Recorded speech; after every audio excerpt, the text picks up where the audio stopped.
Hey everybody, what is up? Welcome to episode 47 of Teach Play Disc Golf. I'm your host Antonio and I'm so excited for this episode. It's the first time I've ever had the opportunity to do an episode like this. After 46 episodes, I finally get to talk about something that I have yet to be able to talk about before. So I'm very excited to get into that. We're going to talk about my most recent tournament and some things I want to share about that. And then today's disc golf skill is going to be about how a 200-foot shot is way more important for your overall score, but also your rating and your competitiveness. How a 200-foot shot is more important to your game than a 400-foot shot. And the disc review is not going to just be one overall disc review. It's going to be talking about my bag. Everything will make sense here in just a little bit. But without further ado, let's get into episode 47 of Teach Play Disc Golf.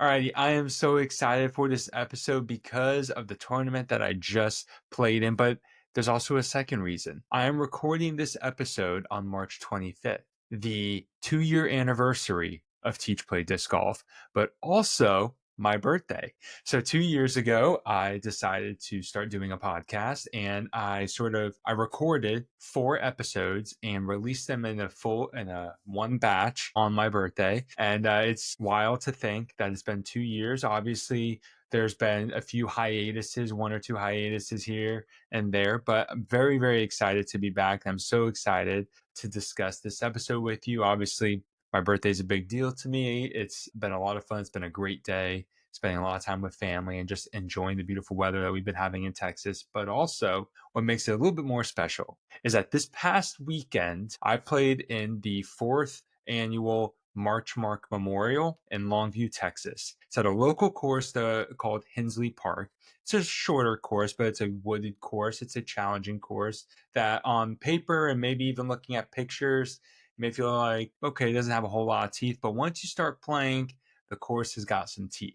And I've played this course a lot. I've played 1 or 2 tournaments here, this being my second or third. And it is the first time ever that I've won a disc golf tournament. So it was a huge, huge day for me to win my first ever PDGA sanctioned event. It's kind of like weird saying that out loud, but that is what happened. I won my first disc golf tournament. I played in the MA2 division, and it's funny, Matt was there, and he actually signed up first and was like, yo, are you going to sign up for this? I was like, yeah, probably, I didn't realize it was happening. So I went and signed up in MA2, and because that's the division I've been playing, because I've been, I'll get into some of those details. But anyway, been playing in that division, trying to climb, get into MA1 because that's where I want to be. And he's like, oh, I thought you were going to play MA1 with me. His rating is too high for him to play MA2, which is fine. I was like, well, I want to play MA1, but I first want to win in MA2 or play well enough this year in a bunch of tournaments that I get my rating too high to compete in MA2. Because sometimes, depending on where you're playing, different parts of a state, let alone different parts of the country, divisions are going to vary in your opponents. Some parts MA3, MA2 might be really competitive, and other parts it may not be all that competitive because everyone's in MA1, whatever it might be. I have found in Texas that MA2 is fairly competitive, that you need to shoot, 940 to 960 rated golf to win MA2. Doesn't necessarily mean that is a golfer's rating, but that's what you need. That's always been my goal. Moving from MA3 to MA2 didn't really seem like that big of a deal. If anything, it helped me and challenged me in a lot of ways, maybe a little prematurely, moving from MA3 to MA2, but it definitely gave me a lot of exposure to the more competitive side and really helped me learn to focus my game. I never won in MA3, but I wasn't in it for very long. I moved up to MA2 to really just like, okay, let's work on this. Well, all that to say, having now finally won my first MA2 victory feels very, very good. But I went back to that text and I told Matt, all right, I'm moving up to MA1 in the next events because I'm a man of my word. I'm going to stick to that. But I'm very, very excited. If you didn't see my Instagram post, definitely go check it out at Gladiator Disc Golf. There's a little bit of detail there onto like what I shot on the route range, but essentially I averaged 950 rated golf. And I said in the caption, more details in this week's podcast, which is what I'm here to tell you about. So very excited about this win. But one of the things that has been a struggle for me for a couple years now is my rating. My rating has never been very good, especially when people look at a disc golf content creator. They want to, from my experience of talking with other content creators and just the general vibe that I get from people, and it makes sense, is you expect a content creator, a disc golf videographer, whatever you want to call them, to have a certain rating. And one of the things that was hard for me for a long time is never really having that rating. And there's a couple reasons for that. One, and really the biggest reason, is I don't play a ton of events. This was my 10th event in 7 years. So I average like 3 to 4 events a year, or about 4 events a year. And so, it's really hard to get a rating up consistently when you don't play events consistently, because you got to keep in mind it's not just like your most recent 2 or 3 tournaments that comprise your rating. It's a much bigger picture than that. And so there have been periods where I had rated rounds from 2 to 3 years ago, still affecting my rating. And that's been a hard thing, which is why I've never really shared what my rating is, which is why I've never really publicized that kind of information. But I felt like with this episode being that we're talking about my first win, so on and so forth, that it was important to share. And so I hadn't yet broken the 900 mark. I was at 898, multiple rounds of 920, 930 golf and higher, but also several rounds in the 850 and higher, we'll just say, because it all varies. Some 880, 875, 895, whatever it is, and then some 850s and 860s, because we're talking about my rating being comprised of rounds from 2 to 3 years ago. So that's definitely been hard. And playing with Matt has been both beneficial and it's been beneficial and helpful for me, because when he hears what my rating is, he's like, yeah, that's not your rating. So it's nice to see that like somebody else is seeing a certain skill level and talent. But the other thing with the rating is that when you go and play in a disc golf tournament, there's that pressure that you can't really simulate in practice. You can go and play around at a course that you could even know really well, but the moment all of a sudden every stroke counts, every 10-foot putt now feels like 20 feet, it starts to get in your head sometimes. And so like when you have a tournament, you have the mental element way more than a casual round. And when you're not playing in tournaments consistently, like I haven't been doing, it is hard to refine that mental fortitude, that mental strength that you need to compete to win. I mean, 3, 4 years ago, I was finding myself on lead cards for MA2 going into the second round on 2 days, and then not closing, not finishing out, and sometimes not even staying in the top 4, sometimes dropping to like 10th or 17th or something like that. Because I also only had a forehand. So by the time the second round in one day came at a tournament level, my arm's killing me. It's exhausted. I'm exhausted mentally because I know I don't have a backhand. So every backhand shot's like wearing me out mentally. So all that to say, I wasn't getting the mental practice, the mental reps at that sort of high stress situation, and then repeating multiple smaller scenarios that are high stress. I wasn't getting that. And I will say last year I played in the Music City Open for AMs, or I guess it was just Music City for AMs, whatever it was called. It was an NADGT qualifier.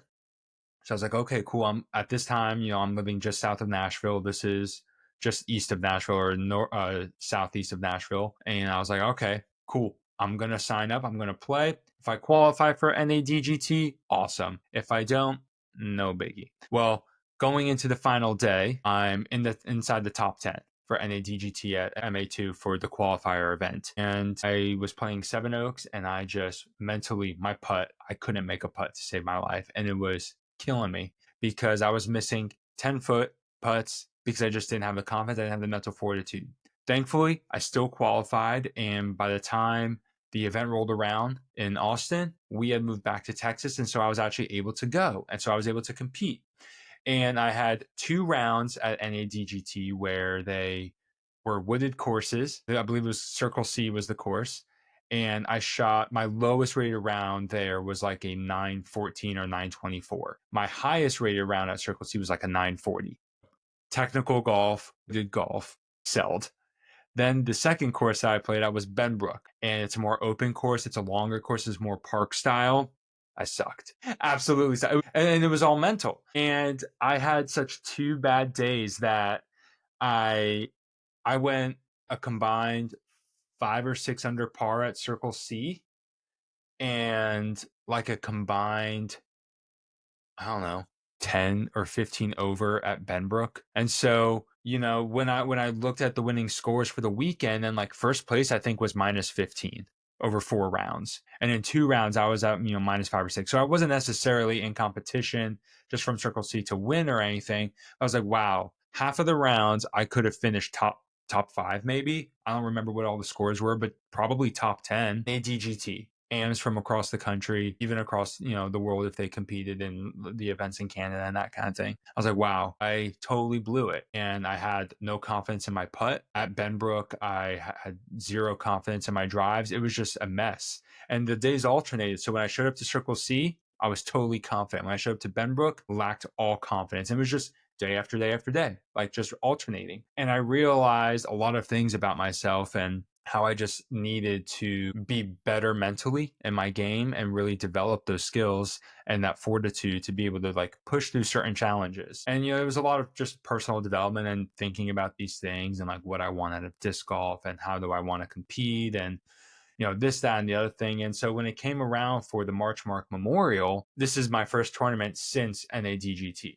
So I have a lot of these just thoughts and considerations. I'm like, I want this to be different. I know what I'm capable of. On that kind of stage, I was able to average 930 golf at one of the courses there. But on the same stage at another type of course, didn't shoot that well. Now, I will say Hensley is closer to Circle C in its technicality and its wooded course. So I haven't had an open course yet competition, but I plan on playing those because there was a shift a couple weeks ago where I was playing Hensley and I was struggling at the course. We played in like 30-mile-an-hour winds, so it was fine.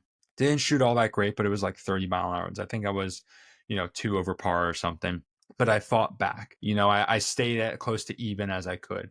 And then the following week, we played in some crazy rain. And I shot like 6 or 7 over par. But once again, the conditions were atrocious. But it was still like, man, I signed up for this tournament and I am struggling at this course. This is my first, this month I've been playing. It's like the first time really playing the course, having a backhand now. Because last time I lived in Texas, I really didn't have much of a backhand. It was just a forehand.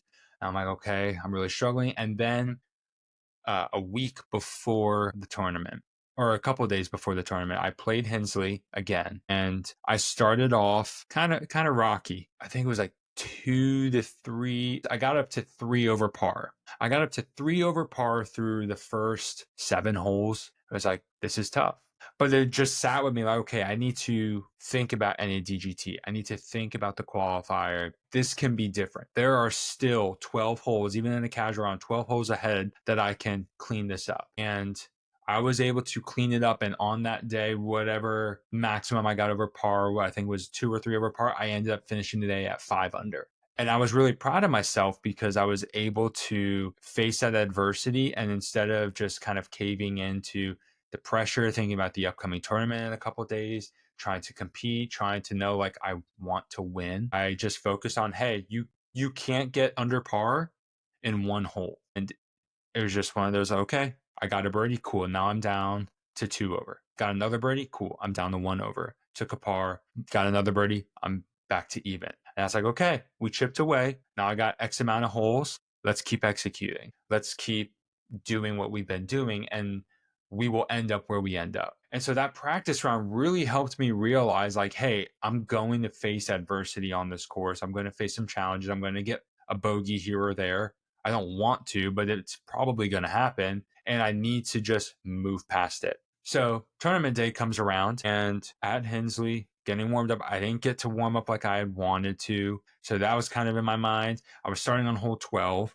And obviously, like, I'm not going to tell you guys what the holes are because none of you are going to really know what this course is. But I just remember starting my round and getting a bogey here or there and then getting some birdies. And I think like the most that I ended up with round one was maybe 1 over par at one point, or just even, or maybe just even. I was able to get a birdie first before getting a bogey kind of deal. But I was around that even to 1 over par. And then I finished the round at 4 under. I didn't face a ton of adversity, but I did get a couple bogeys. I think I had 2 bogeys that round. So if I finished at 4 under, I had 6 birdies. I was like, okay, that's a pretty good round. I executed I got 4 straight birdies from holes 2 through 5. Like, that's pretty sick. That's really good, especially because that's near the end of my round. And so it's giving me a big boost. It's getting me primed. And then round one ended. Look at the scorecard. Not only am I on lead card, but I'm technically leading the tournament. They had me I was tied for first with somebody else from my card, but my name was above his. So it was like, okay, so we're tied for first. My name's on top, which means come round 2, I'm teeing off first. Get lunch, just chatting with Matt because Matt's playing too, MA1. We're talking through some things, and, 2-a-days are tough because of the lunch slump. And you get an hour, hour and a half. And even though I've learned, okay, I don't eat a lot, I eat a little bit because I don't want to lose energy, but I eat a little bit. I stay fresh. I don't take naps. I don't, lull my body. Start warming up 30, 35 minutes before my round starts. It's still, once you finally get to starting round 2, you see it on everyone's faces. Who's feeling a little groggy from lunch, who's trying to get back in the swing of it. It's a unique challenge. I went bogey to start my round. And I mean, going from 4 under to 2 under like that, immediately I was like, okay, facing some challenges. I think I then took a par and then took a birdie. I was like, okay, we're climbing back. Started on hole 12 again because I was lead card and we're going. And at one point I found myself, I believe I was at 2 or 3. I think it might have been 3 over par at the most. I was like, am I collapsing again? Because I had been in this position before where I was on lead card. I remember one time at Guthrie, another course in Longview, where I think I was leading my division and then I just like squandered it away.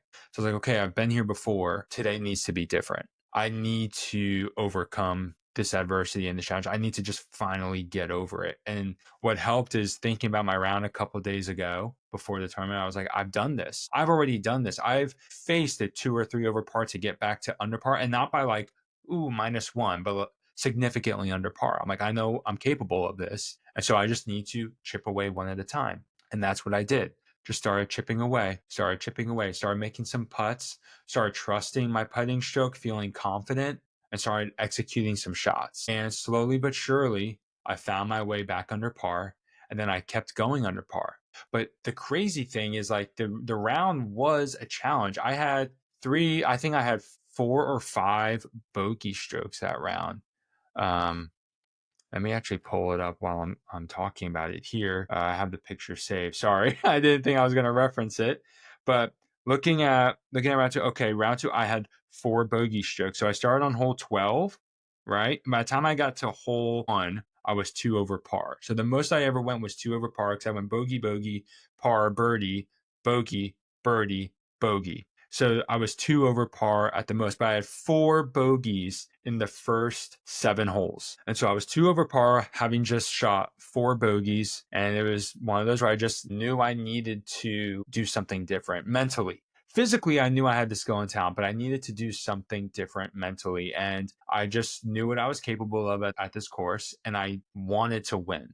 I was like, I can do this and I just need to execute. And you don't get rid of multiple bogey strokes in one hole. I don't go from 2 over to 1 under in one hole. I have to do it one at a time. So that's what I did. I started getting birdies, started picking the course apart, staying and playing within my game. And by the time I got to, by the time I got to hole 10, I was sitting at 1 under. I was like, okay, I got 3 birdies on holes 1 through 5. And then I went par, par, par, par. So 4 straight pars. So I'm coming into hole 10. I hadn't looked at leaderboard, not even really concerning myself. I'm like, I knew where I was at, and I know I need to go under par to win. That's a non-negotiable. And I also know without looking, 1 under par is not going to do it.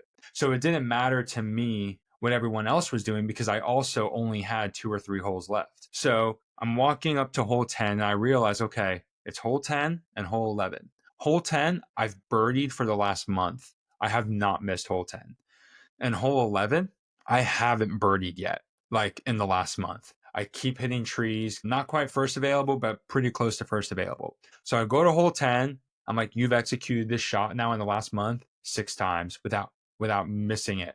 And it's a tight gap. It's a 180-foot hole. What is it? Excuse me. It doesn't say the length of the hole on the PGA scorecard here, but we're talking 200 feet max. But you got a bunch of little trees right out of the gate. You got to pick your gap and you got to hit it. And I've been doing that 6 or 7 rounds straight. It was time to do it again. And I executed the shot and I was parked. Awesome. Little forehand straight shot with the wild thing right up the gut.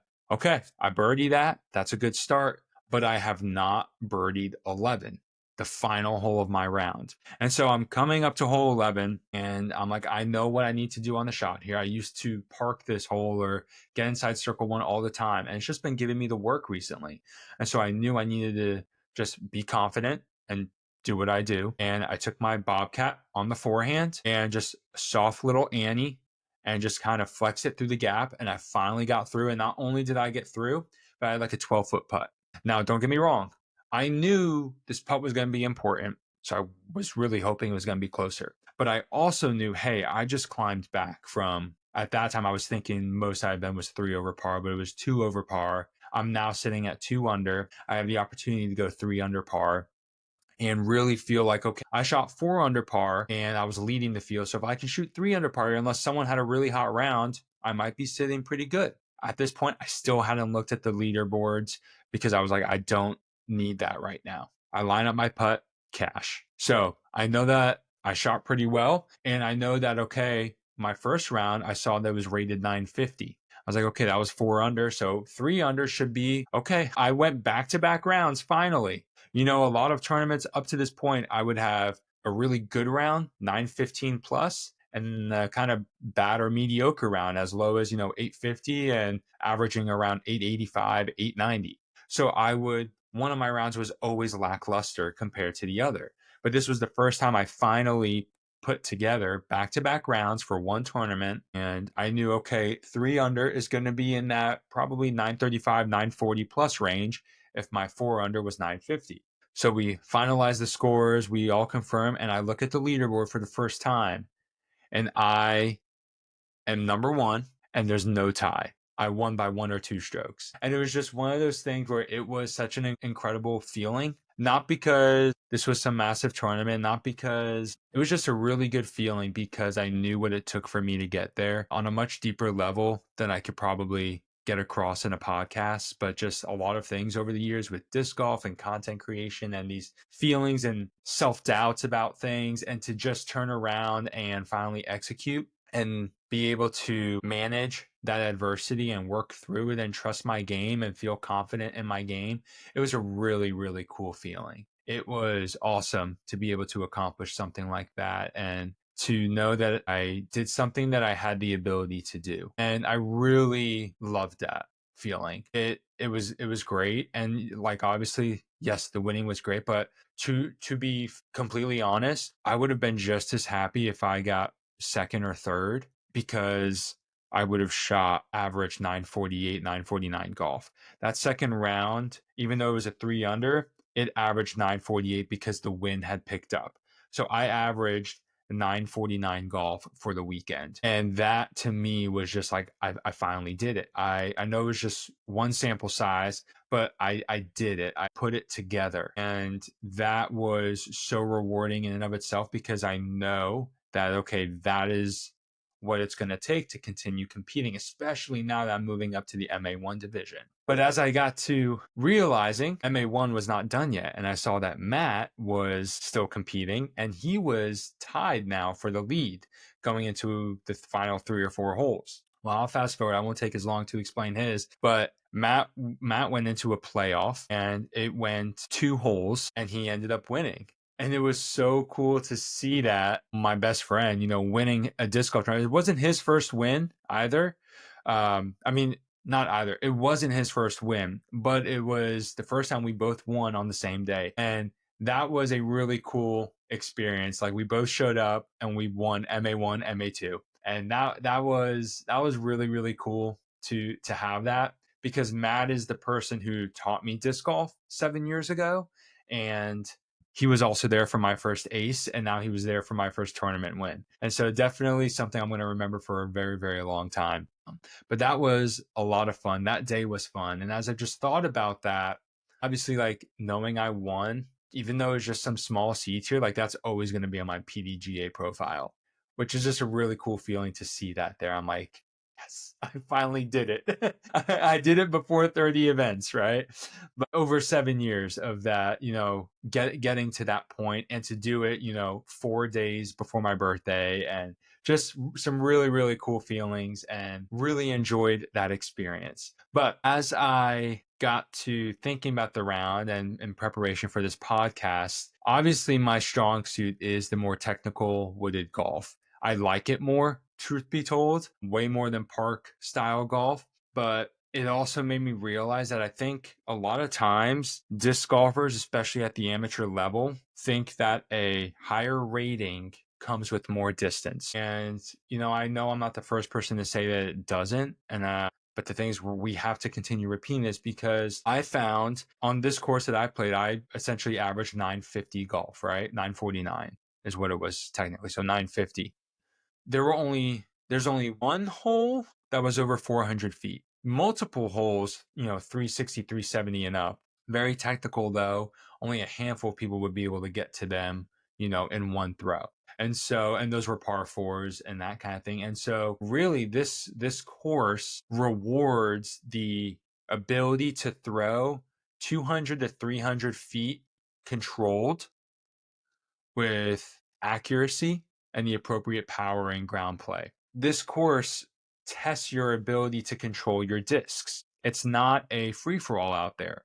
You can't take your destroyer and just flex it out there for 350 feet, 450 feet, and get as much distance. It's not going to help you on this course. And it just made me realize, obviously I knew this in my own game because it was my strong suit, but I was like, this is 950 rated golf.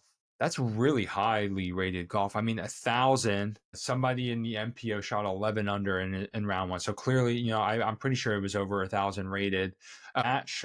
He shot 7 under round two, and it was 992 rated. So like shooting 11 under was probably around the 1015, 1020 rating. So that was about, 7 strokes better than me. I had, 7 birdies round two with 4 bogeys to finish 3 under. So I was theoretically capable of shooting 7 under. I just unfortunately also had a couple bogeys to go along with it. And it just made me kind of realize, like, okay, this is just validation to the belief that I already held, that a 200-foot shot is more important than a 400-foot shot. And then paying attention to what was happening on the Disc Golf Pro Tour with Sprinkle Valley, hole 18, a lot of people talking bad about it, but then a lot of people saying there's open landing zones, there's opportunities to throw a 200-foot shot, throw another 200-foot shot, throw another 200-foot shot, and make your birdie putt. And it's just kind of all this happening at the same time validated this fact for me that I already knew, is that if you can execute your 200-foot shots with consistency and with accuracy and with poise, you can shoot really good golf. There's not a single disc golf course out there that doesn't require a great 200-foot shot. There are disc golf courses out there that do not require great 400 shots. You do not need that all the time. And a great example of this for me has always been Owen Scoggins, who doesn't take a lot of birdies in comparison to some of the field. But how does she always finish near the top? She doesn't take a lot of bogeys. She can't throw more than 315, 320 feet with a forehand flex destroyer. But her putting and her approach shots are making her 989 rated. And that was just something that kind of dawned on me, and I wanted to share that with you guys. I don't have a specific drill to work on, but what I would say is if you go and practice your distance shots and you're trying to hit 350 or trying to hit 400 or trying to hit 450, 500 feet, how much time are you spending practicing that compared to those approach shots?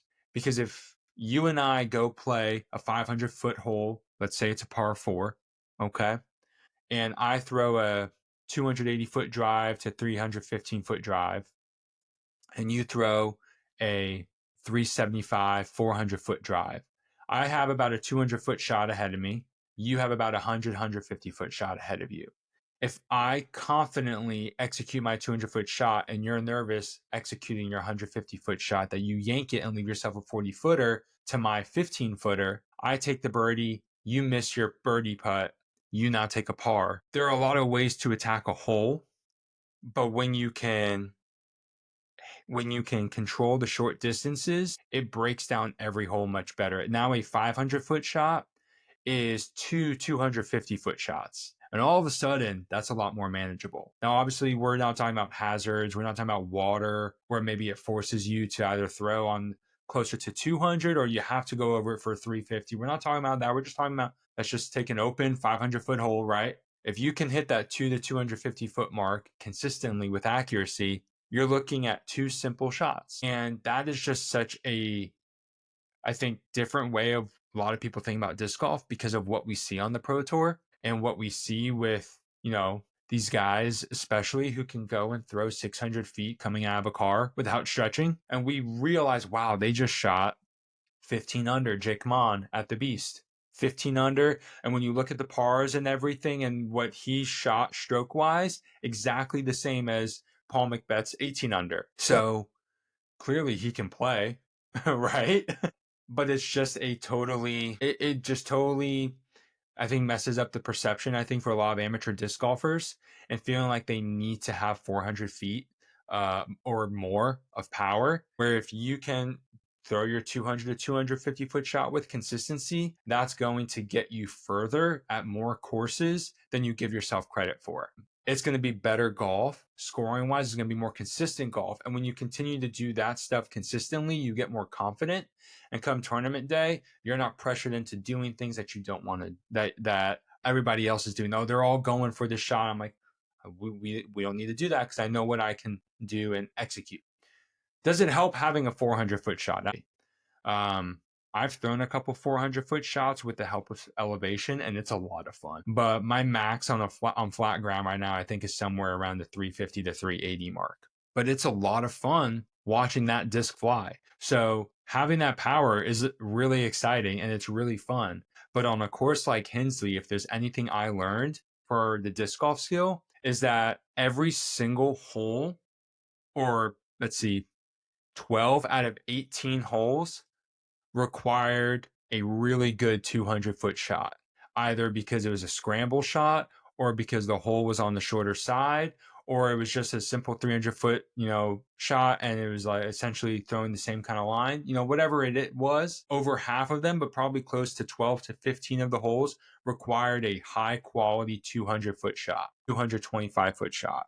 More than the one or two holes that you could argue you could try to throw a 400-foot shot, but it wasn't necessary because they were both par fours. They were just really technical par fours. Hole 17 at Hensley is a perfect example. It's 410 feet straight ahead with a double mando about 200 feet down the fairway. The fairway at its narrowest point where it's OB up to the double mando is maybe 15 feet wide the entire way. After the double mando, if you go outside the trees, you're in the rough, but you're not OB unless you go in the creek. There's a creek about 370 feet down the fairway. So if you're going for the basket, you have to throw a full 400-foot carry shot, or you could throw something shorter. In the recent practice rounds, I've been throwing my Roadrunner because I wanted to see just how far I could get down there. Well, round one, I threw the Roadrunner and hit a tree after the double mando. So I made the double mando, hit a tree, went left into the rough. I had a good flex shot coming out of the rough, hit a ninja twig,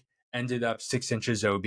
Now all of a sudden I'm having to lay up or run it because I was 40 feet away. I ran it and I ended up fading out early. It was a bad attempt. And I'm now looking at a 20-foot uphill putt for bogey because it was a par four. And I make it, thankfully, but I took a five. Round two, I clubbed down to a mid range, the Lone Star Disc Texas Ranger. And I just go, boop, hyzer flip up to straight line right down the gut, go through the double mando. It was probably about 280 feet, 300 feet. Not a big booming shot, but went mid-range, club down, executed the shot. I'm in the middle of the fairway. It didn't waver left or right off the line. Then whoop, throw my little approach shot, tap in from 12 feet, birdie. Two-stroke swing for myself in the 2 rounds. Because instead of trying to say, let me get 350 feet on this shot, I said, I'll take a 200-foot throw. Obviously, I want it to be closer to 250 to 280. That way the second shot is a little bit shorter, a little bit easier, not as much pressure. And that's what I did. And so that kind of ability to throw is going to help you so much when you are attacking the courses around you, whether it's an open course or a wooded technical course. That will help you. I threw a lot of different discs. I'll go through this quickly. My bag's been pretty consistent. I putted with the Loves. I've been using the Bullet / the Love for the last 4 or 5 years now, and it's my favorite putting putter and throwing putter. The Wild Thing was clutch. I think I threw the Wild Thing on 15 out of 18 holes. It's my approach disc, and I even drive off the tee with it. Great disc. And then I also had the Envy. The Envy got me birdies 2 of the 3 times I threw it, I got a birdie with the Envy. So that disc has been amazing for me. That's a newer addition. Then I went Peace Train, Texas Ranger, Bobcat for my mid ranges. And then my fairways and distance drivers were Eagle, Roadrunner, Firebird, Crazy Hawk, a new Jester disc, and then the Wraiths. And that was my bag, and very simple layered discs with different stabilities. In this kind of course, I was able to throw a lot of putters and mids, which is my favorite. It's my strength in my disc golf game, throwing putters and mids. So I definitely like that. But all those discs helped me get to this point, 950 Ready Golf, because I've been throwing a lot of them for years. Very familiar with their flights. I've layered them, cycled them out. I know what the mold does. I know how to trust it. And I would recommend any of those discs to you guys. So this isn't going to be a super in-depth review, but if you want to try any of those discs, go to GottaGoGottaThrow.com and use discount code gladiatordiscgolf. You get a discount. I think it's like 5 to 10% off, and I get some kickback from your purchases. So you're directly supporting me. This isn't just, a free shipping code.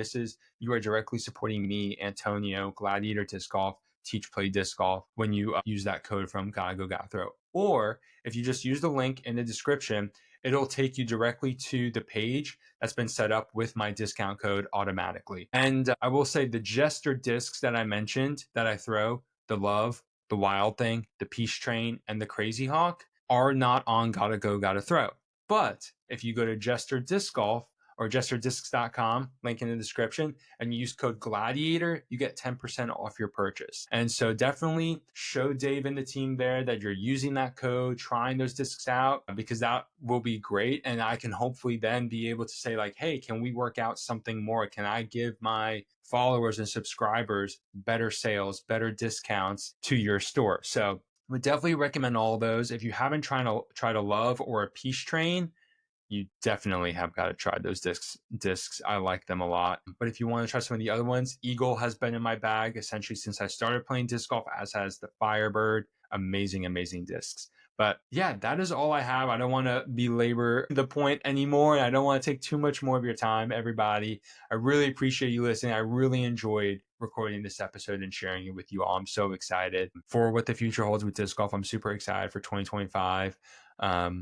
And just playing some more tournaments. Already have a couple that I have my eyes on in the area that I want to play. But I just want to encourage you all to go out and teach somebody how to play disc golf, whether that's showing them a Jomez video, showing them this podcast or Gladiator Disc Golf, or showing them, Sprinkle Valley, whatever it might be. Teach them how to play, show them the sport, get people out there. Make sure you yourself go play some disc golf and have some fun this week. And I'll see you all next time, everybody. Have a great round.